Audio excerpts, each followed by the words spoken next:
Ciao a tutti, bentornati sul mio canale, benvenuti in questo nuovo video. Allora, oggi parliamo di un NDE particolare, un NDE che prima ha avuto un miracolo, anzi dopo ha avuto un miracolo, prima ho avuto l'NDE e poi ho avuto un miracolo. Parliamo a vostra scelta, visto che sul Pirata, il mio secondo canale, quindi chi volesse venite a trovarmi sul mio secondo canale, come fare ad andare sul canale del Pirata. Nei link in descrizione di ogni video c'è proprio dove cliccare per andare sul Pirata, c'è la descrizione.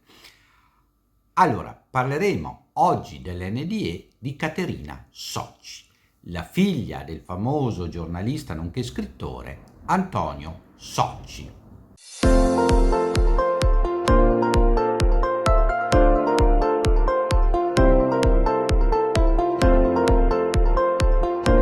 In un'intervista a caldo, la prima affermazione che fece Antonio Socci, il papà di Caterina, fu proprio questa: ora posso dirlo con certezza, la mia Caterina è risuscitata.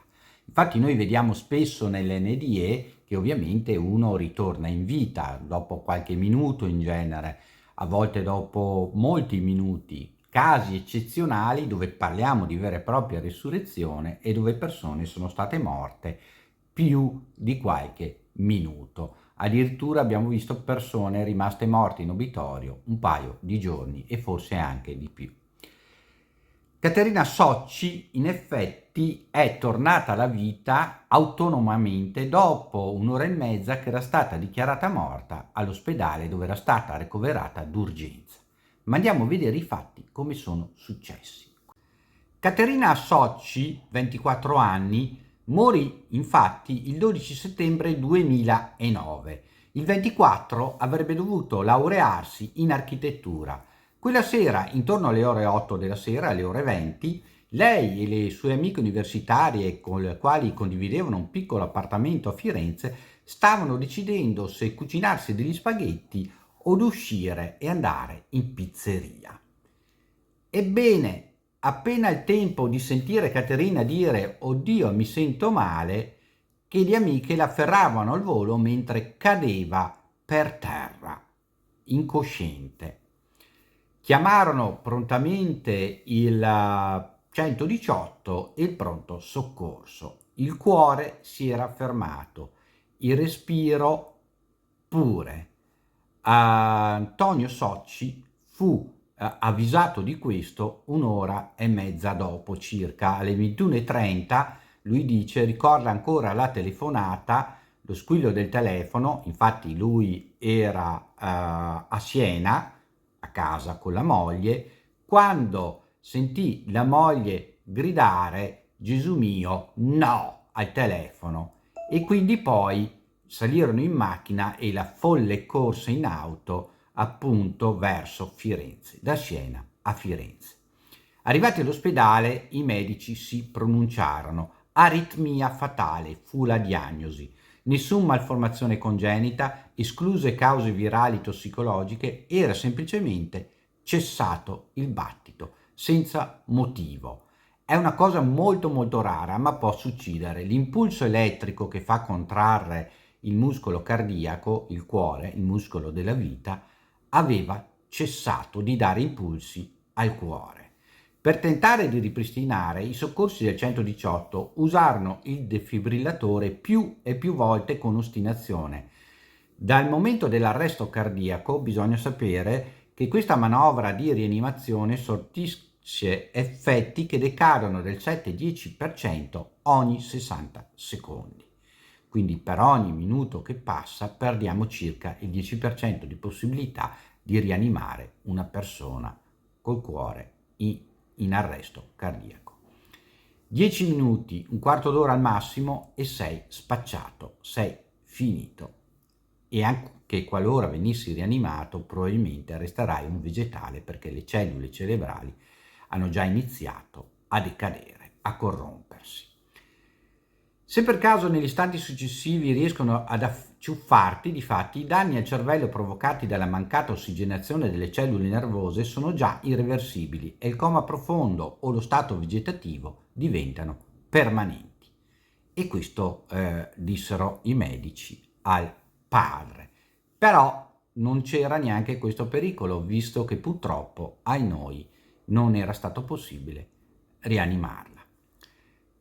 Andiamo avanti con quello che succede durante la serata. Caterina era morta da un'ora e mezza quando giunse sul posto Don Andrea Bellandi, assistente spirituale degli studenti di Comunione e Liberazione. Era stato chiamato dalle amiche della Caterina proprio perché sapevano la religiosità del babbo, della famiglia di Caterina stessa e di loro, che erano una comunità affiliata appunto a Comunione e Liberazione. Si inginocchiò sul pavimento e cominciò a recitare il rosario. E qui attenzione, che avviene il miracolo. 1 ora e 30 dopo la dichiarazione di morte fisica, quindi già fatti tutti i tentativi rianimatori, constatato che il cuore non ha ripreso a battere, che non c'è respirazione e quindi dichiarazione di morte dopo elettrocardiogramma e auscultazione del respiro e queste prassi che vengono fatte a livello ospedaliero. L'equipe medica gli fece capire al parroco che recitare il rosario ad alta voce era inutile, in quanto la Caterina, essendo morta da 1 ora e mezza, non avrebbe potuto rispondere alle sue preghiere, e anche un po' perché non disturbasse gli ammalati delle camere adiacenti, e quindi se potesse parlare più piano o recitarlo a memoria, visto che Caterina non avrebbe più potuto sentire. Ma la seconda o terza Ave Maria non è possibile essere precisi, perché subito lì per lì non ci si accorse. Ecco il miracolo. È così che lo chiama Antonio Socci, il papà di Caterina, il miracolo. Il cuore riprese a pulsare di colpo improvvisamente. Prima un colpo forte, poi un colpo più debole e poi, piano piano, dei battiti regolari, come se il cuore si fosse autodefibrillato proprio in quel momento. Ecco che tutto torna a funzionare, anche la pressione arteriosa torna normale. 2 eventi scientificamente inspiegabili. Perché Caterina era morta e com'era possibile che dopo 1 ora e mezza dei tentativi di defibrillazione, di rianimazione, improvvisamente da sola si fosse rianimata, e com'era possibile non solo che il cuore fosse tornato a battere normalmente, ma ovviamente dopo un periodo così lungo ci sono problemi di pressione, cioè va sostenuta la vita con mezzi artificiali, invece pure la pressione sanguigna è tornata istantaneamente regolare. Questi 2 fatti i medici del pronto soccorso e della rianimazione dell'ospedale di Firenze non sono stati in grado di spiegarli. Loro dicono che non c'è spiegazione scientifica a quanto accaduto. Mai nella loro vita avevano riscontrato un caso analogo. Antonio Socci, da credente, aveva sempre escluso un evento soprannaturale, in quanto per quello che c'è dato da sapere, solo 3 erano gli eventi che avevano portato resurrezione, e in effetti, scusatemi, lui adesso scomoda proprio questa parola, resurrezione. Perché finora i testi dei Vangeli ovviamente riportavano la figlia di Gairo, il figlio della vedova di Nain e ovviamente Lazzaro, le 3 resurrezioni che sono descritte nei Santi Vangeli. Ed è impressionante come poi, fra le altre cose, la maggior parte di noi conosce solo la risurrezione di Lazzaro. Invece sono ben 3 le risurrezioni, escludendo ovviamente quella di Gesù Cristo. Ma oggi, ci dice Antonio Socci, Caterina, che ha 29 anni, questa intervista è di un paio di anni fa almeno, quindi ha circa più di 30 anni, si regge sulle proprie gambe, ragiona, ascolta, capisce, si commuove, ride, chiama le persone per nome, chiama i genitori, e si impegna giorno dopo giorno in un lento ma strabiliante ritorno alla normalità. Ovviamente non è in grado di compiere cose o di parlare in maniera complessa ancora a causa appunto della riabilitazione, della rilenta ripresa dei muscoli, che sono stati quelli invece che hanno avuto più problemi a riprendersi, e la parte motoria del cervello, quindi mentre la parte cognitiva funziona perfettamente. Di quello che è successo nell'aldilà a Caterina, diciamo che Socci, che è un grandissimo scrittore, anche un scrittore cristiano se volete, perché ha cercato, ha scoperto, ha indagato sulle varie cose che riguardano la religione cristiana, ha scavato in profondità, anche in questo caso ha voluto capire, sapere com'è che succedono queste cose, com'è che funzionano queste cose. Quindi scrivendo addirittura un libro che è stato pubblicato, se non erro, nel 2004. Lui dice che quando la sorte ha costretto a occuparsi di queste cose per capire cos'era successo a sua figlia, rimase sbalordito dei numeri dell'NDE. Si calcola che circa il 5% della popolazione mondiale abbia avuto una NDE, quindi 3 milioni di persone soltanto in Italia. Il sondaggio l'ha svolto Gallup, scusatemi, il più antico autorevole istituto di statistica statunitense.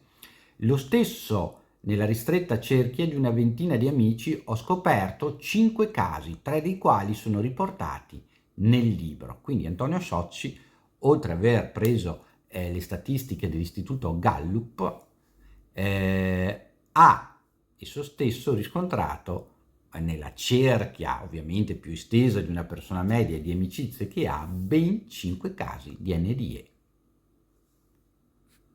Alcuni dei risuscitati, come li chiama Antonio Socci, tra i personaggi famosi, tra gli attori, sono Peter Sellers, Elizabeth Taylor, Sharon Stone e Jane Seymour. Sharon Stone stessa rilasciò un'intervista dove raccontò esattamente cosa successe durante la sua morte temporanea corporea. E vediamo un attimino però adesso, Tortorella per esempio, ve lo ricordate, il famoso mago Zurli, anche lui ebbe un NDE piuttosto importante, e poi la non vedente, la Vicky, quella nata nel 51, a cui furono bruciati gli occhi a causa dell'ossigeno essendo nata prematura, e via, e via, e via. Quindi andiamo a vedere cosa è successo però a Caterina, se no ci dilunghiamo molto, anche se molto c'è da dire a proposito di questa NDE. Socci ci racconta che però una volta che Caterina appunto ha ripreso il battito cardiaco, la cosa non era ancora finita. Infatti andò in coma, come era normale fisiologicamente che andasse. Già non era normale che si fosse ripresa dopo un'ora e mezza, ma che si fosse ripresa completamente sarebbe stato veramente un'apoteosi da non credere. Quindi i genitori ovviamente cercarono aiuto e conforto nella fede, catene di preghiere che hanno coinvolto tutte le loro conoscenze. C'entra anche Padre Pio. 11 giorni dopo la tragedia cadeva la sua festa e dice Antonio Socci: quella mattina mi aggrappai alla tonica del santo di Pietralcina, nel senso ovviamente di fede, di richiesta di intercessione. Dopo 10 minuti ricevette la telefonata da Maria Pavlovic, una delle 6 veggenti di Meggiugori. Venne poi essa stessa a trovare Caterina lì in terapia intensiva. Ebbe la sua visione quotidiana, la Madonna le apparve in cima al letto e l'indomani, mentre la moglie di Antonio accarezzava Caterina e gli parlava, il viso di Caterina avvampò, afferrò le mani della madre e finalmente si riprese. I suoi occhi non erano più vuoti né vacui. Li aveva riconosciuti. Dopodiché, ovviamente, si procedette a piccoli passi. Diciamo che il risveglio completo avvenne solo verso Natale, quindi vedete quanti mesi ci sono voluti. Fu agitato e travagliato, Caterina si svegliò urlando, disperandosi. Dopodiché, invece, nei giorni successivi si sentivano le grandi risate con grande conforto di tutto il reparto. Il professore Roberto Piperno, primario dell'unità di neuroriabilitazione dell'ospedale maggiore di Bologna, si stupì di quanto era avvenuto. Tutto quello che era successo aveva spazzato via ogni studio che lui aveva fatto. La figlia, Caterina, ha parlato ai genitori, che al momento non hanno ancora pubblicato, al momento in cui vi parlo io oggi, se anche sono uscite delle indiscrezioni, di quello che ha visto nell'aldilà. E Antonio Socci dice che è stato meraviglioso. Però possiamo dirvi che Caterina ha visto tutto quello che è successo da quando si è sentita male fino a quando i dottori l'hanno soccorsa, fino a quando è stata data per morta e fino a quando poi si è ritrovata nel proprio corpo. Ha descritto all'equipe medica con grande stupore tutto quello che ha visto, quindi durante il periodo Ove. E poi improvvisamente, prima che il cuore tornasse a battere, si è sentita trarre verso l'aldilà. Ma questa è una storia che racconteremo appena Caterina autorizzerà il suo racconto. Questa NDE è abbastanza complessa, anche perché non ci racconta molto dell'aldilà, ma ci racconta molto di un miracolo tutto italiano, un miracolo riscontrabile facilmente da chi voglia leggere il libro di Antonio Socci, dove sono riportate tutte i passi medici, tutti i passi quindi scientifici fatti per riportare alla vita la sua figliola, e come invece la vita improvvisamente è riapparsa per miracolo nel corpo di Caterina. Scrivetemi qua sotto cosa ne pensate di questa NDE tutta particolare, di cui si sa molto poco, fra le altre cose, nel senso sappiamo tutto quello che è successo all'esterno, ma forse proprio questo vuole Antonio Socci e vuole Caterina che noi sappiamo, il miracolo del ritorno in vita.